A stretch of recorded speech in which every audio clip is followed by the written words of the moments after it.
a 1, 2, a 1, 2, 3, 4.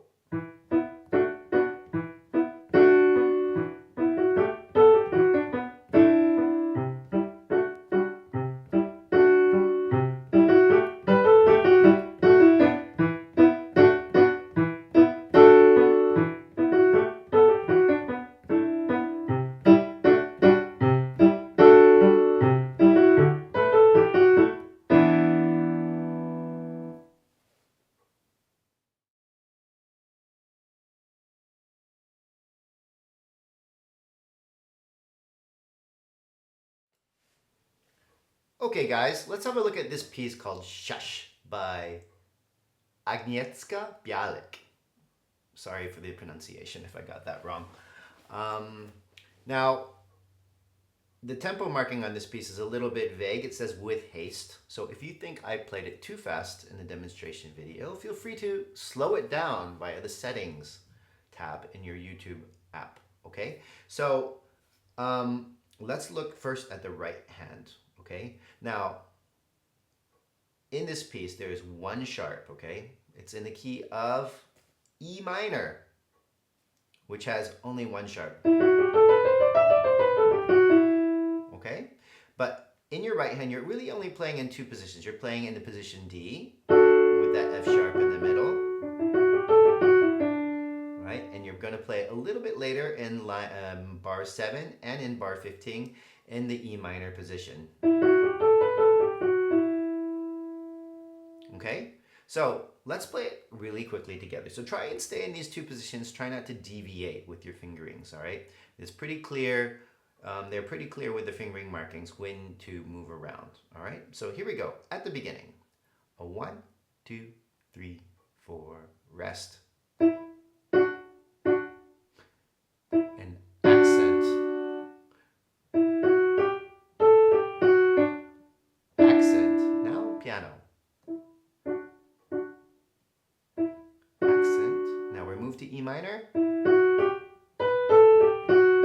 and back to D major. Did you see that? So we are in measure 7 and measure 8. This is measure 7 again, E minor, and then move back to D major. Okay, and then we're going to stay there for the rest of the piece. Here's measure 9, 3, 4, 1.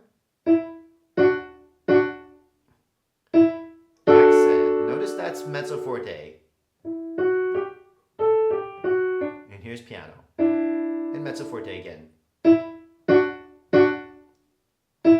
we're going to move to E minor here and play piano with a small crescendo. And back to D. Okay, so you have this really small movement from E minor back to E minor and back to D. Okay, to kind of do that. So pay attention to your staccatos, play them very short, and make a contrast with the slurred sections, and really make a good contrast with your dynamics, okay? And that's pretty much the right hand.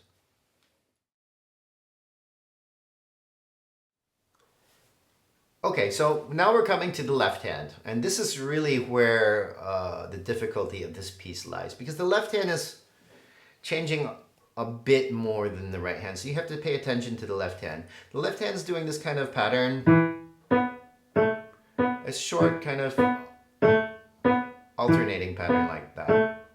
So we're in the key of E minor, as we mentioned, so it starts in an E position, right?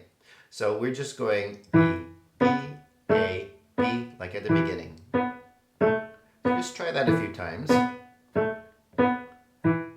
And try to keep it as short as you can, okay? Now, looking at the second line, look what happens. You're going to move down to kind of an altered C position here, right?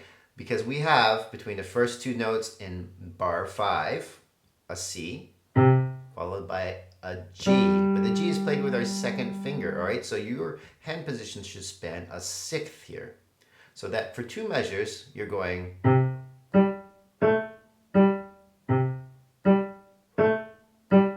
Okay, and be careful, because in bar 7, even though it's the same notes, the fingering changes. So in bar 7, you have to go 5, 2, 1, 3. that change to 3, you're changing your position back to E. Okay, so I'm going to play bar 7 again. Here's bar 7.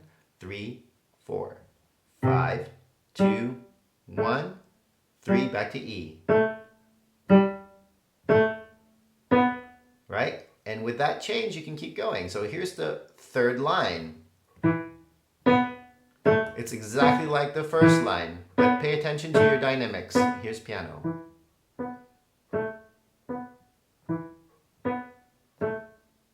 Okay, now looking at the fourth line, we're going to go back to that altered position where your hand is spanning a sixth here with C on the bottom and A on the top.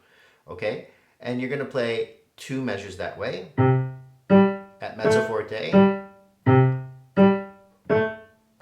and then the last 2 measures of the piece, bar 15.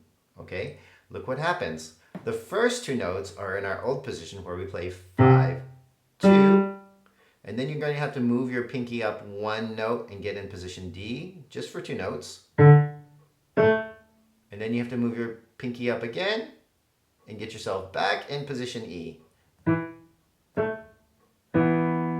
So we have 2 position changes there. So we're going from this C with the 5-2 back over to a D and to an E. Okay?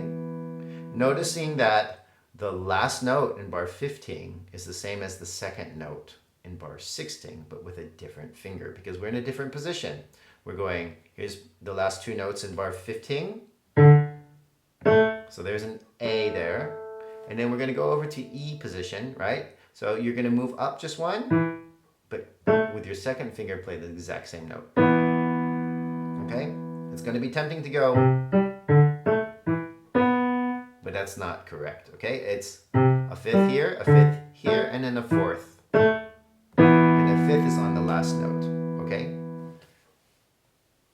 All right, and all that actually remains after that is putting the notes, the hands together, all right? So that just requires a little bit of practice, a little bit of coordination. I suggest doing every line individually at first and slowly. Don't try to go the speed that I went in the demonstration video, okay? And over time, you can speed it up and see if you can get to that speed. All right, well, good luck with everything. Have fun with this piece, and we'll see you in the next video.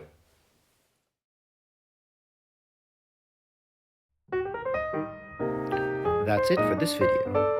If you enjoyed this video, please consider clicking on that like button and subscribing to my channel. Thanks for watching.